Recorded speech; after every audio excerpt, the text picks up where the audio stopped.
process. But the numbers that you have come today have made us, or have necessitated us, to squeeze a little bit. And as I said in the opening up out there, in case there are people who are still outside, because I see many are still outside, who may want to have a better coverage than how we are in terms of squeezing, I have nothing else I'm doing today other than to be your client, and therefore anyone from any other media house who have not gotten space, I'll have time to repeat whatever it is that I will have said before, or I'm saying now. I also want to thank you because you have been also very pivotal through the process that we have had in the position I occupy. Do are cross-cutting. Allow me, even before I say much, to first of all give you the reason why I called you here, so that our expectations can meet somewhere in the middle.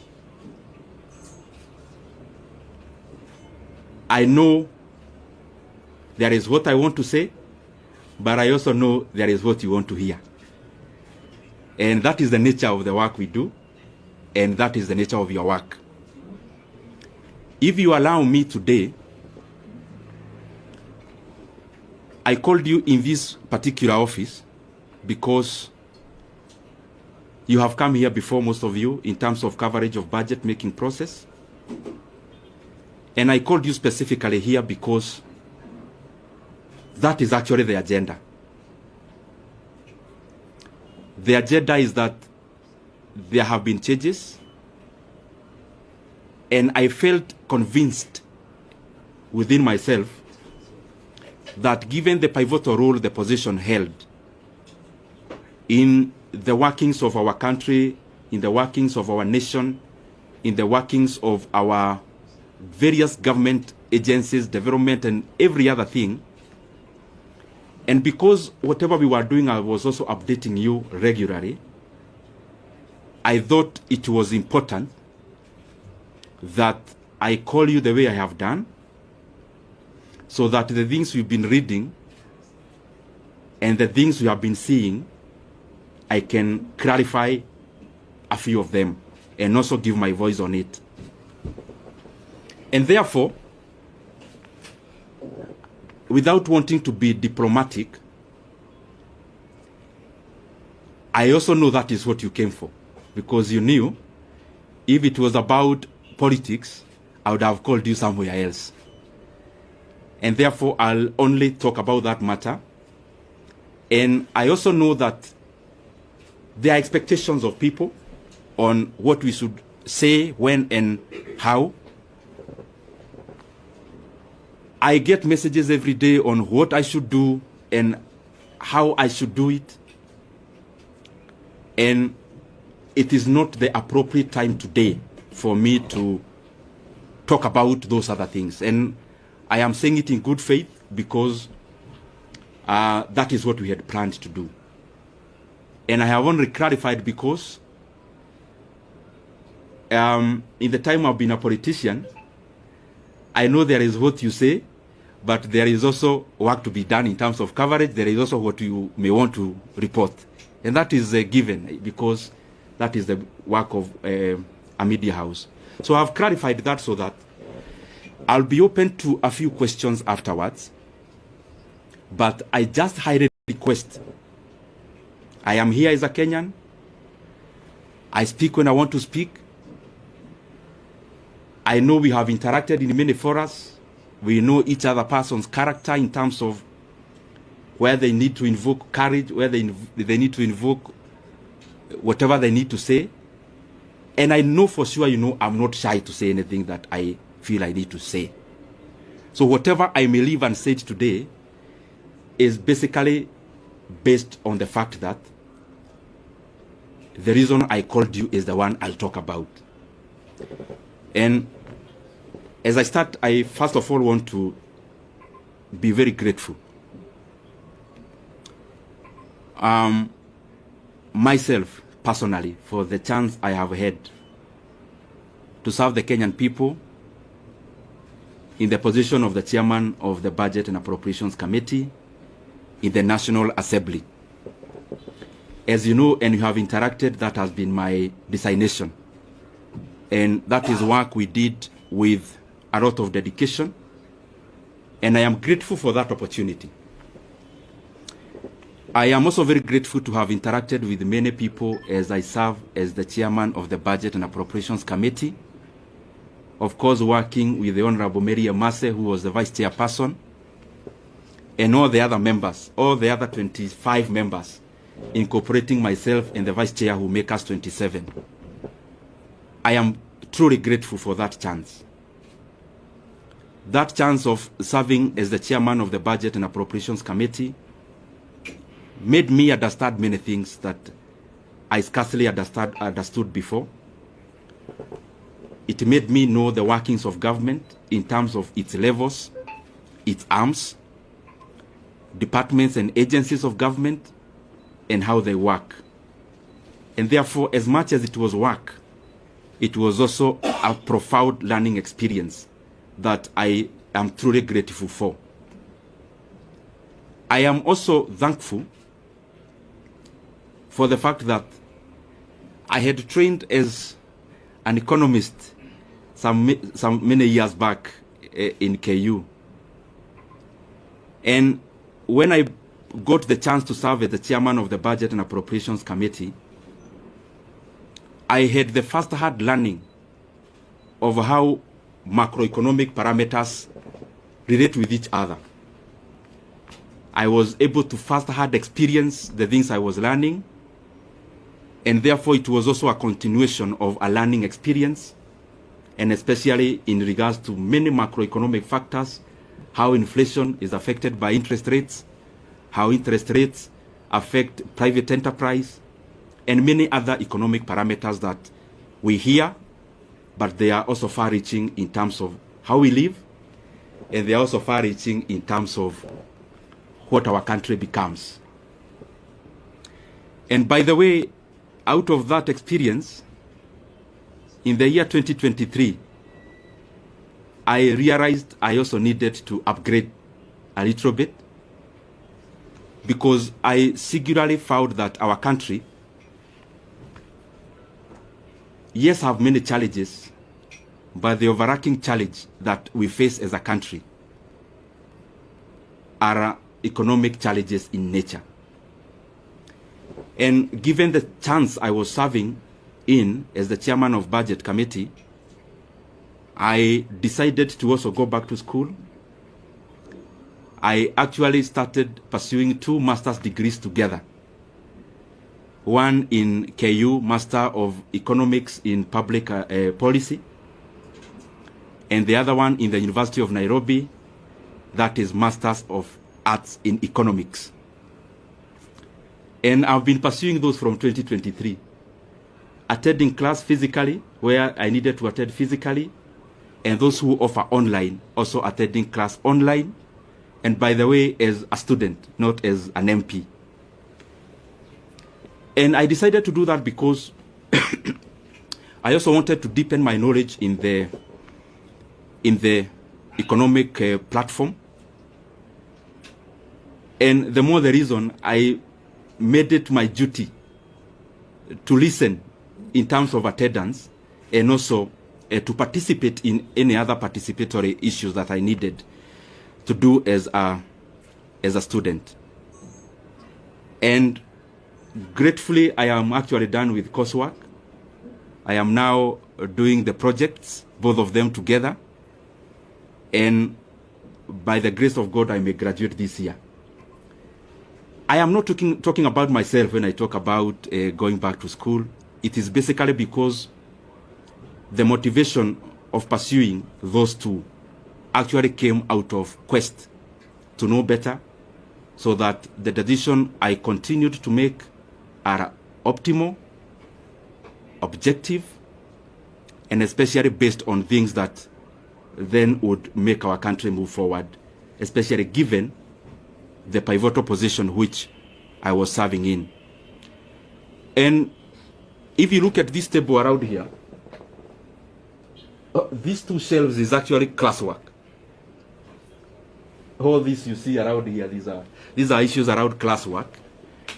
And I was doing it again, and I'm repeating, because I thought, and I still believe even now, that it is important that even as we serve in our specific capacities, that we continue to also develop ourselves, to sharpen ourselves, so that we can be making more efficient decisions as leaders.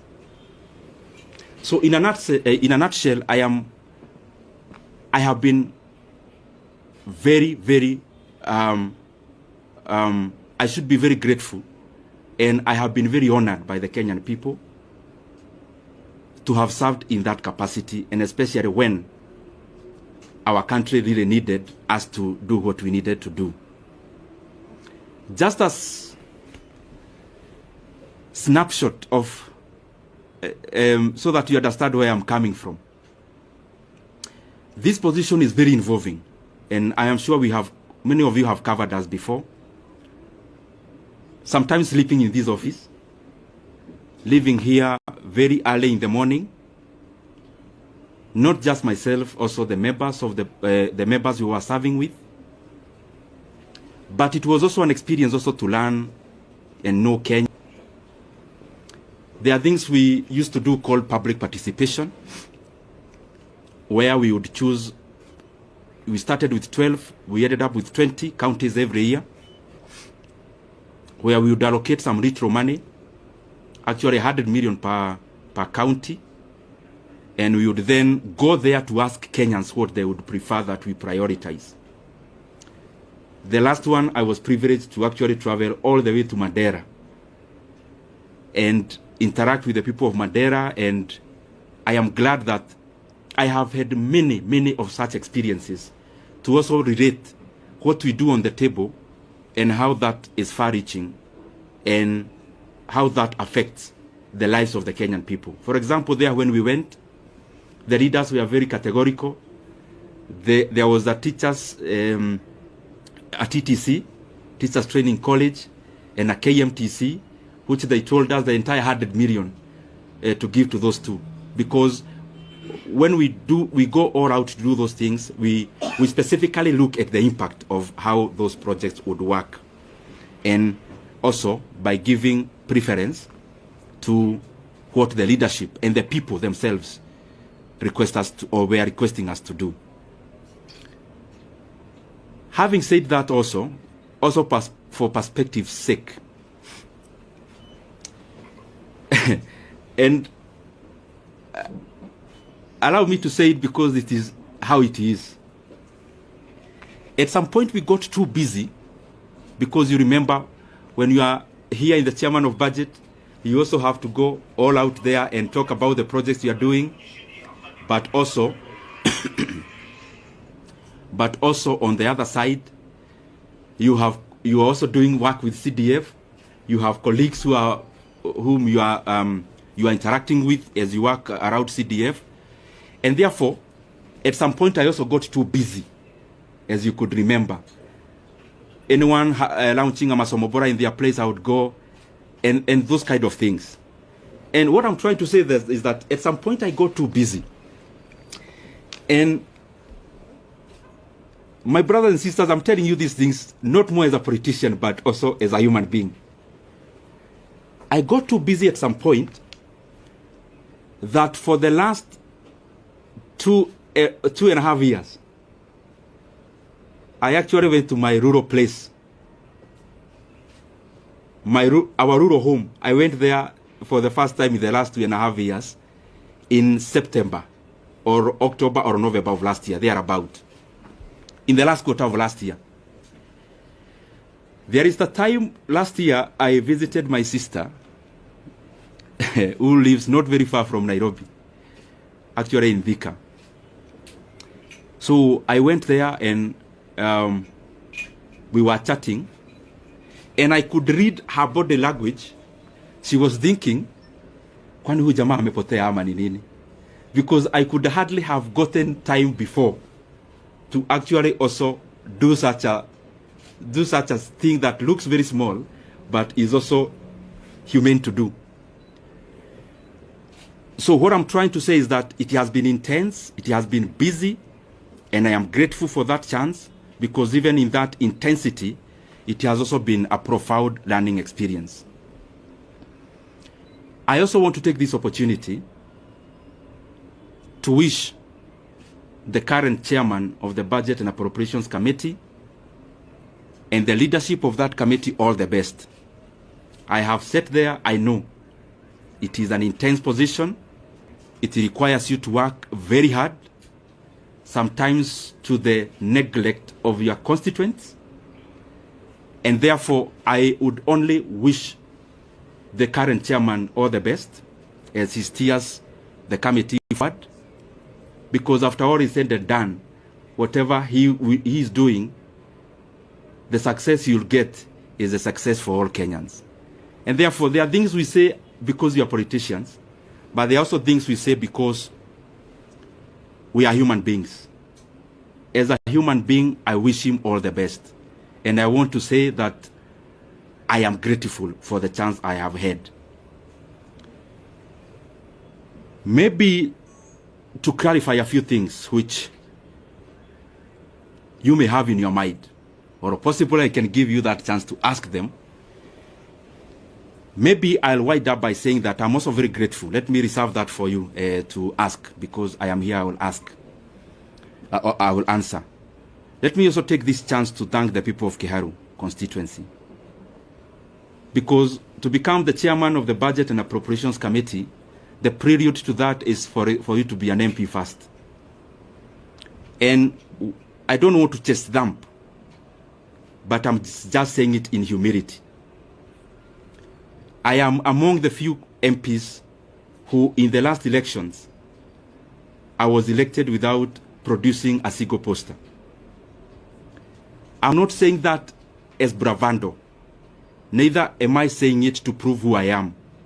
I'm saying it in humility, that I'm very, very grateful to the people of Kiharu for that honor, to have served them as a member of parliament. This is my second term, and especially given that there are many landed in our constituency, but they have given me that honor and privilege to serve as the budget and to serve as their MP, or to serve as our MP as a constituency, and that has opened, or had opened, the room for me to serve as the chairman of the Budget and Appropriations Committee. I also want to thank the people of Kenya. What I know is that the positions we hold, and talking about myself, I hold it with a lot of regard. And as I serve the people of Kenya, I want to be grateful because they have also been very supportive. Those who support us by saying something kind, those who correct us because we need to be corrected, and that is the fault we must always accommodate. Those who criticize, we need also to be criticized so that we can also pull up our socks and do things better. Holistically, I want to thank them. And also for prayers. Maybe many of you, I will surprise you, but I am one of those politicians, and maybe I'm preempting some of the questions that you may have, who look at life maybe in a slightly different way than maybe majority. I am one person who knows for sure that who I am as Ndindi Nyoro, I only become because God gives me the power. And therefore, I don't find it within myself to chest dump, to accuse. I only hold the position I have. I try my best to do good out of it. And therefore, I have said that because there are people who we have never interacted, but they pray for us. Praying for us, sometimes we get wisdom that we will not have gotten before, relying on our own selves. And therefore, I am grateful to all Kenyans for the input, because whatever we achieve, or whatever we have achieved it out of all that concerted effort. Maybe only highlighting one thing among the many we have been able to do, and it's just an experience of the things to do when I was serving in that capacity. You have to balance among many things, because what happens in resource allocation is that you only need to be optimal. Where can you put money that then will yield most of the outcome? And at some point in the chase for resources and allocations, there was the issue of the JSS teachers, whom you know very well, by then moguls. And I was feeling very compelled then as the chairman of budget that whatever else we are doing, and that was around last time when the issue about resources was very pronounced out of the issues that happened in July. But out of the things we did, among the few that I'm very, very proud of is the confirmation of the JSS teachers, permanent and pensionable terms.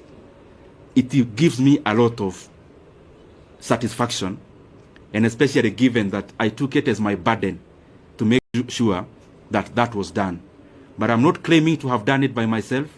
It is teamwork among the committee members, teamwork among the other consultations that you need to do as the chairman of budget, which I am very truly grateful for.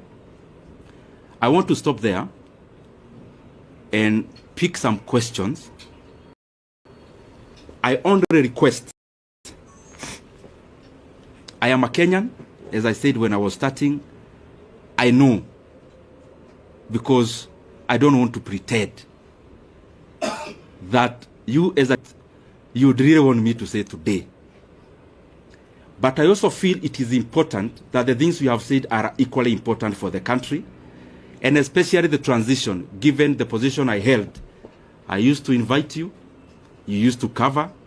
I felt it is beholden upon me to also call you when it is time to pack. So if you might, or if I can indulge you, because I'm still here and you are still here, anything else, there is so much time to talk about it. So thank you very much. I open the floor. That's spirit. Last week, from Nation. Last week you are? Ruby from Nation. Okay. Last week we saw from Parliament they were saying that you used to be a position as chair to disproportionately allocate much resources to your constituents of Kiharu. What could be your response regarding those accusations by fellow MPs? Okay. Maybe we can take another one, then I answer, then we take others. My name is Omoro from West TV. Mine was similar to that, but now that my colleague has asked, maybe as a politician, why do you think you are replaced from that position? Okay.